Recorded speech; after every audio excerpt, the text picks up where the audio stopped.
Hello everyone, welcome to our YouTube channel. आज हम लोग खान जीएस के द्वारा जो 17th बीपीएससी के लिए टेस्ट सीरीज चालू किया गया है, टेस्ट नंबर 24 में जो भी हिस्ट्री का क्वेश्चन आया है उसका सॉल्यूशन देखेंगे। इससे पहले इस टेस्ट में जो भी करंट अफेयर का क्वेश्चन था उसका सॉल्यूशन अपलोड कर दिया गया है, और आप लोग नहीं देखे हैं तो प्लीज़ जाके देखिए। एंड चैनल पर नए हैं तो प्लीज़ चैनल को लाइक कीजिए, शेयर कीजिए एंड सब्सक्राइब कीजिए। तो चलिए स्टार्ट करते हैं हिस्ट्री का क्वेश्चन का सॉल्यूशन। इस सेट में 28 से हिस्ट्री का क्वेश्चन स्टार्ट है। 27 तक करंट अफेयर्स था जो अपलोड कर दिया गया, आप लोग देखिए ज़रूर। हिस्ट्री का फर्स्ट क्वेश्चन है, निम्नलिखित में कौन बौद्ध धर्म में निर्वाण की अवधारणा का सर्वोत्तम वर्णन करता है? निर्वाण की अवधारणा का सर्वोत्तम वर्णन कौन करता है, ये सेलेक्ट करना है। ये सर्वोत्तम वर्णन इच्छाओं के अंत के द्वारा किया जाता है। इच्छाओं का अंत, स्वयं पे पूर्ण विलय नहीं, परम आनंद और शांति की स्थिति भी नहीं है, समझ से परे मन की स्थिति, गलत। तो इसका आंसर हो जाएगा इच्छाओं के अंत। 29, तमसोमा ज्योतिर्गमय तमसोमा ज्योतिर्गमय पद के बारे में निम्नलिखित कथनों में कौन सा सही है? ये तमसोमा ज्योतिर्गमय कहाँ से लिया गया है, ये सिलेक्ट करना है। यह बृहदारण्यक उपनिषद का एक श्लोक है जो अज्ञान से ज्ञान की ओर यात्रा का प्रतीक है। कहाँ से लिया गया है?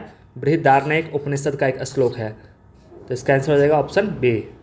30, ऋग्वेद में वर्णित 10 राजाओं का युद्ध किस नदी के किनारे हुआ था? ऋग्वेद में वर्णित 10 राजाओं का युद्ध ये परुष्णी नदी के किनारे हुआ था, परुष्णी। 31, सम्राट अशोक के संरक्षण में आयोजित तृतीय बौद्ध संगीत का मुख्य परिणाम क्या था? सम्राट अशोक ने जो तृतीय बौद्ध संगीत करवाया था उसका मुख्य परिणाम क्या था? इसका मुख्य परिणाम था कि बौद्ध संघ से भ्रष्ट और विधर्मी भिक्षुओं को निष्कासित करना। बौद्ध संघ में जो भी भ्रष्ट और विधर्मी भिक्षुओं थे उसको निष्कासित करना, यह तृतीय बौद्ध संगति का मुख्य परिणाम था। 32, निम्नलिखित में अशोक का कौन सा शिलालेख खरोष्ठी लिपि में है? अशोक का कौन सा शिलालेख खरोष्ठी लिपि में है? यह है सहवाजगढ़ी का शिलालेख जो खरोष्ठी लिपि में है। सहवाजगढ़ी अब पाकिस्तान में है। 33, मौर्य साम्राज्य के बारे में निम्नलिखित कथनों पर विचार कीजिए। मौर्य साम्राज्य के बारे में निम्नलिखित कथनों पर विचार कीजिए, जो सही है उसको सेलेक्ट कीजिए। पहला है, चंद्रगुप्त मौर्य ने सेल्यूकस निकेटर प्रथम के साथ संधि की थी। ये स्टेटमेंट बिल्कुल सही है। चंद्रगुप्त मौर्य ने सेल्यूकस निकेटर के साथ संधि किया था। सेकेंड है, बिंदुसार को अमित्रघात कहा जाता है। ये भी स्टेटमेंट सही है, बिंदुसार को अमित्रघात कहा जाता है। थर्ड स्टेटमेंट है, अंतिम मौर्य शासक देवबर्मन की हत्या पुष्यमित्र शुंग ने की थी। ये बात तो सही है कि अंतिम मौर्य शासक का हत्या पुष्यमित्र शुंग किया था, लेकिन ये देवबर्मन नहीं था, वो था बृहदरथ। इसमें से कौन सा सही हो गया? ऑप्शन ए, केवल 1 और 2। 34, मैच द कॉलम है। पहला है, संगीतमय ऋचाएँ। संगीतमय ऋचाएँ का किससे लिया गया है? ये सामवेद से लिया गया है। सामवेद से संगीतमय ऋचाएँ लिया गया है। ऋचाएँ और अनुष्ठान लिया गया है यजुर्वेद से। तंत्र और मंत्र जानते हैं, अथर्ववेद से लिया गया है। ऋचाएँ और प्रार्थना लिया गया है ऋग्वेद से। तो मैच द कॉलम हो गया ऑप्शन बी। 35, निम्नलिखित में किस ग्रंथ से सत्यमेव जयते उक्ति को लिया गया है? सत्यमेव जयते उक्ति को लिया गया है मुंडोक उपनिषद से। मुंडोक उपनिषद से सत्यमेव जयते लिया गया है। 36, मैच द कॉलम है, पुरातात्विक स्थल और पुरातात्विक साक्ष्य, वहाँ से क्या क्या मिला है? बनावली से क्या मिला है? हल की टेराकोटा प्रतिकृति कहाँ से मिला है? हल की टेराकोटा प्रतिकृति बनावली से मिला है। लोथल तो जानते हैं कि एक डाकयार्ड था। धौलावीरा से विस्तृत जल निकासी प्रणाली मिला है। विस्तृत जल निकासी प्रणाली कहाँ से मिला है? धौलावीरा से मिला है। कालीबंगा से जुता हुआ खेत कहाँ से मिला है? कालीबंगा से। तो सही उत्तर हो जाएगा ऑप्शन सी।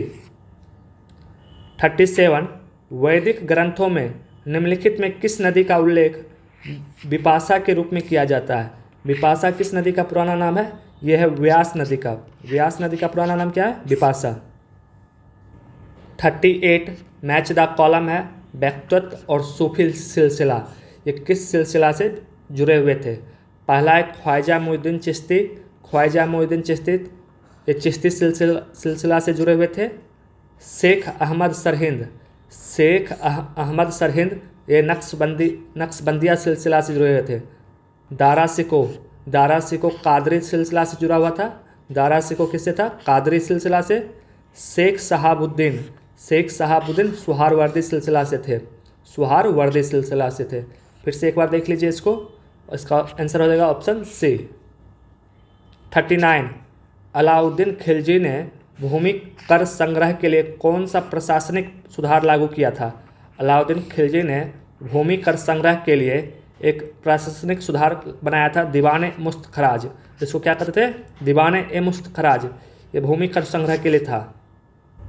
क्वेश्चन नंबर 40 चतुर्थ आंग्ल मैसूर युद्ध 1799 के संबंध में निम्नलिखित कथनों में कौन सा सही है? चौथा आंग्ल मैसूर युद्ध कब हुआ था? 1799 में हुआ था। इसके बारे में कौन सा स्टेटमेंट सही है ये पता करना है। इसमें सही स्टेटमेंट है बी। संघर्ष के दौरान टीपू सुल्तान की मृत्यु हो गई, जिससे मैसूर पर ब्रिटिश नियंत्रण स्थापित हो गया।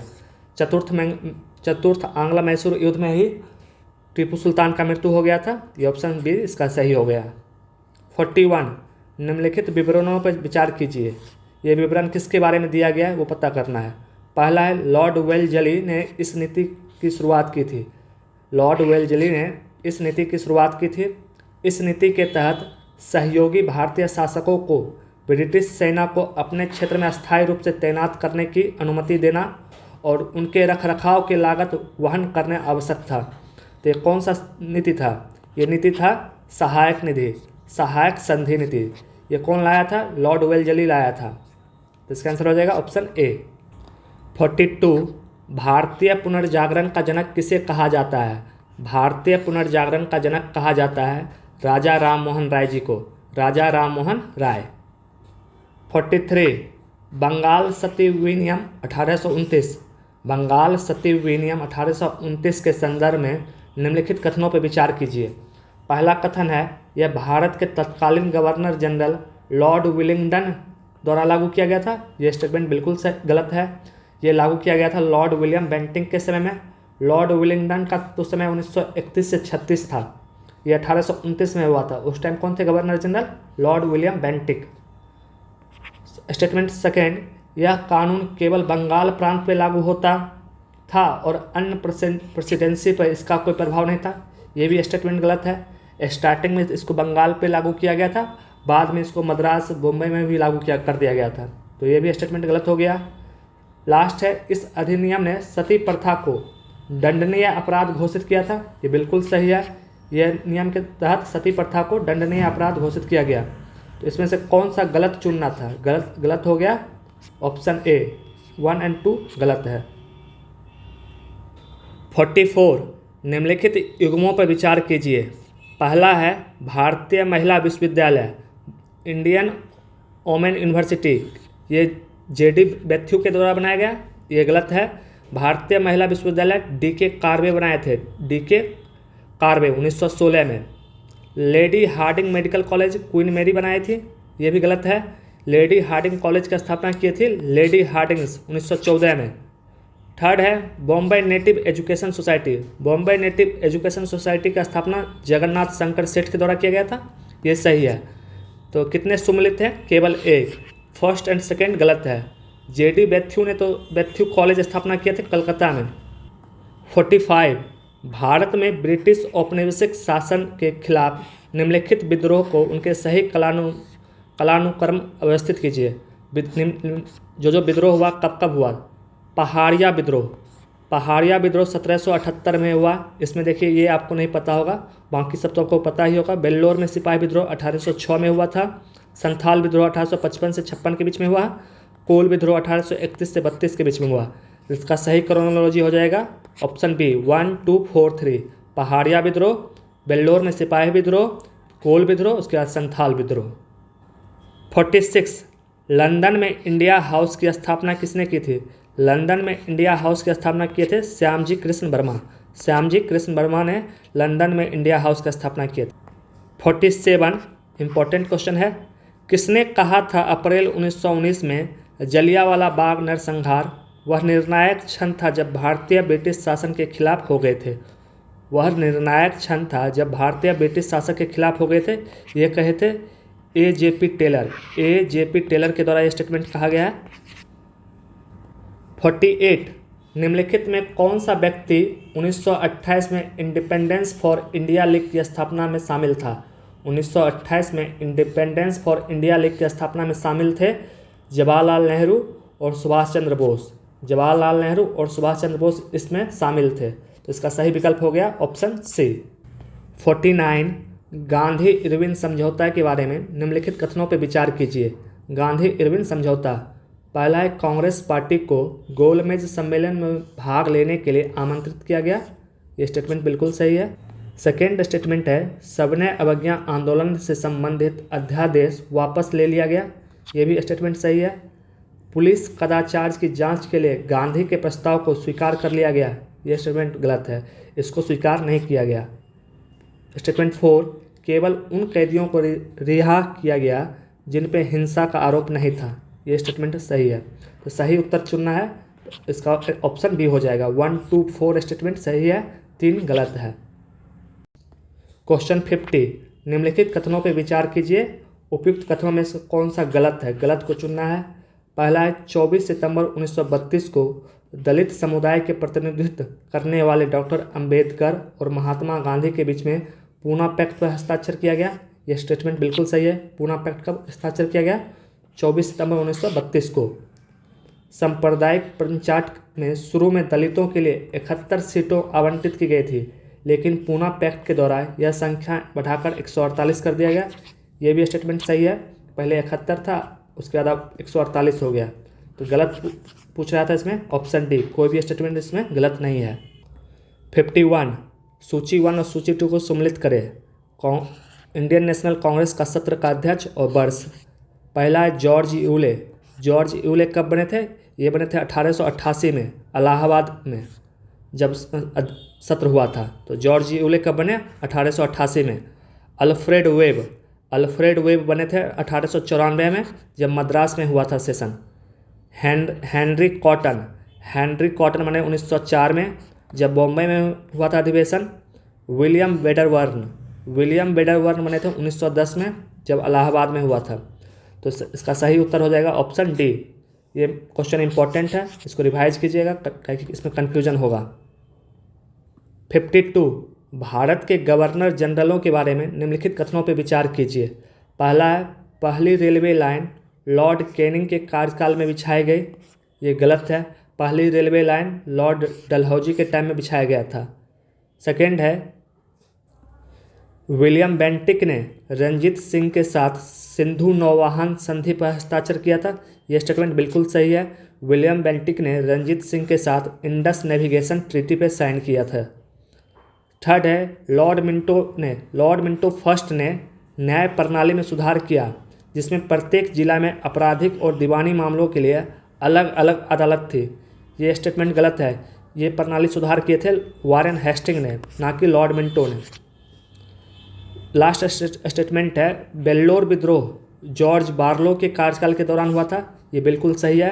वेल्लोर विद्रोह जो 1806 में हुआ था जॉर्ज बार्लो के कार्यकाल के दौरान हुआ था। इसमें कौन सा सही है? ऑप्शन बी, केवल 2 और 4 सही है। क्वेश्चन 53 भारत सरकार अधिनियम 1935 के बारे में निम्नलिखित कथनों पर विचार कीजिए। पहला स्टेटमेंट है इसके माध्यम से विभिन्न प्रांतों के बीच विवादों के समाधान के लिए कोलकाता में एक संघीय न्यायालय की स्थापना की गई। यह स्टेटमेंट गलत है।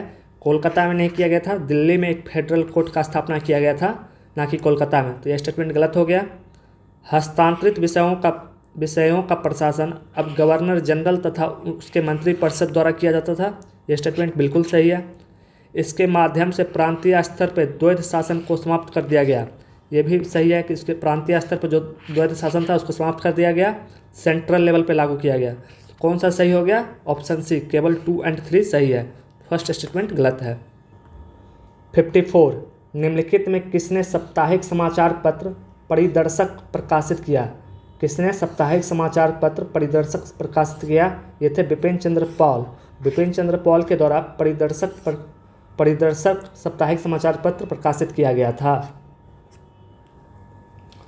ये था हिस्ट्री का सॉल्यूशन।